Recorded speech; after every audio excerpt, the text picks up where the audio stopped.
Hi guys, it's Rachel here from Etched Marketing Academy, and in this week's SEO lesson for entrepreneurs, I want to talk to the bloggers, or those of us who have both a website and a blog, and talk about some SEO tips for blogging specifically. So stay with me here if you create content or you run a blog on your website.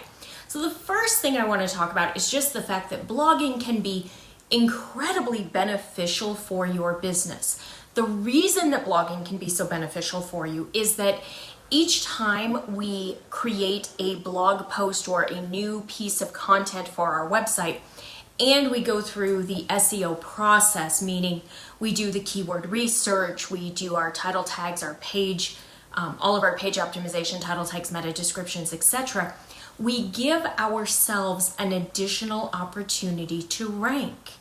And the more pages we have that can potentially rank, the more potential readers or customers we can reach. So blogging can be a very powerful tool for your website and your business growth. Now, I know sometimes people don't want to blog because they feel like it takes too much time. If you have that problem, that concern, I have a couple different posts or videos that could help you. Make sure you check out this one on how to create your content calendar and how to actually create your content in less time. Very powerful, very helpful. If you are trying to figure out what base content you need to have on your website, this video will help you as well. This is on the base content that you need to have on your website. Back to those blogging tips for SEO in particular.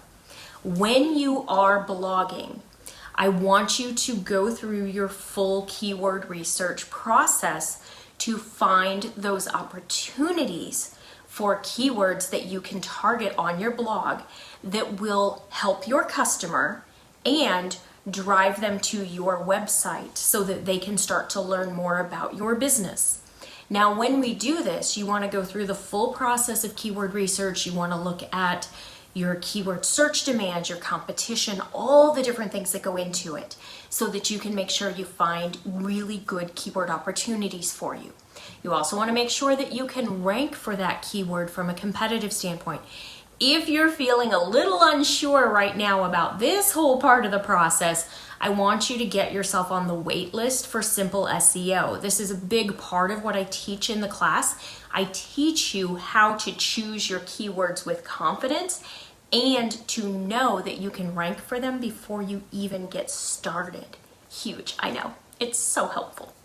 So the first thing you're going to do is to choose the right keyword. You're going to do some research. You're going to choose a keyword. The next thing that you're going to do is to start to write that post for your audience, not the search engine. And I know this may sound contradictory when we're talking about doing this for SEO, but I want you to write for your audience, not the search engine, because the search engine can understand whether or not people find your content engaging. If you're writing for the search engine, you're going to sound stifled and probably a little on the boring side. And worst case, you're going to sound like you're stuffing those keywords in there worse than a Thanksgiving turkey, and you don't want to do that. Nobody wants to read something that is stuffed full of keywords. And I know you've probably seen it. People pay for it. They order content from overseas, and they tell them you need to have this particular keyword in here 12 times. My favorite one I used to use as a test for my writers at the agency. It was something that a client had handed me that they had bought for product descriptions, and they were horrible.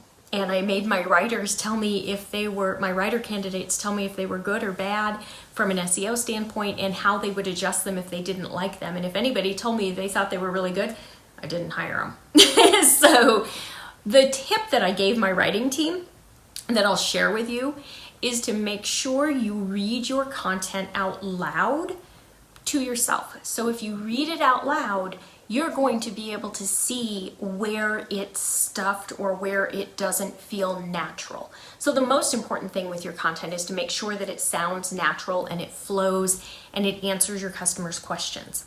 You're also going to want to make sure you're answering your customers' questions. Then finally, what you're going to want to do is to actually optimize that piece of content that you have researched and written with your customer in mind. At this point, you're going to want to add title tags and meta descriptions that are unique to this particular page. You're going to want to use your keyword that you researched in both title tag and meta description. If you can include your keyword towards the beginning, that is more ideal. And if you can include a call to action verb, something such as learn, shop, read, find out, something that invokes action, we do sometimes see up to a 30% increase in the click-through rate on the title tag in particular. So if you can find a way to do that and incorporate a call to action within your title tag and using your keyword, that's even better. So make sure you're doing that. You should definitely have an image in your blog post, if not multiple. I like one image per 500 words to break it up. That's kind of the going rule within the industry. So approximately one image per 500 words to help break things up, because I'm sure you've seen it yourself. Nobody wants to read a post that is just all text all day long. They're boring. So put some pictures in there, help tell the story. Make sure you're using your keyword on those image file names and use dashes, not spaces. Googlebot, if you're not sure who Googlebot is, go over and watch the definitions video real quick. It'll explain that to you and how everything works as far as SEO is concerned. Googlebot can read dashes as spaces, so it helps them to understand. It helps Google to understand what that page is about, what that image is about. So use that SEO, use your keyword in your image file name, your title tag, your meta description, your copy, and your header tags. And that'll help you rank better from an SEO perspective. If you don't yet have a copy of my SEO checklist, make sure you grab that. I've got it in the comments below. I'll go ahead and link it for you so that you have that. If you're also trying to figure out what you should do from a simple SEO plan perspective, watch this video. It'll walk you through how to use SEO to your advantage on your website. Do me a favor, if you like this video, if you found it helpful, let me know in the comments below. Give me a little thumbs up. We all need a little love, especially here on YouTube. Give me a little thumbs up. Even better, subscribe, click that little bell and subscribe so that you know when there's a new video each week. And I will see you back here soon. Thanks, guys.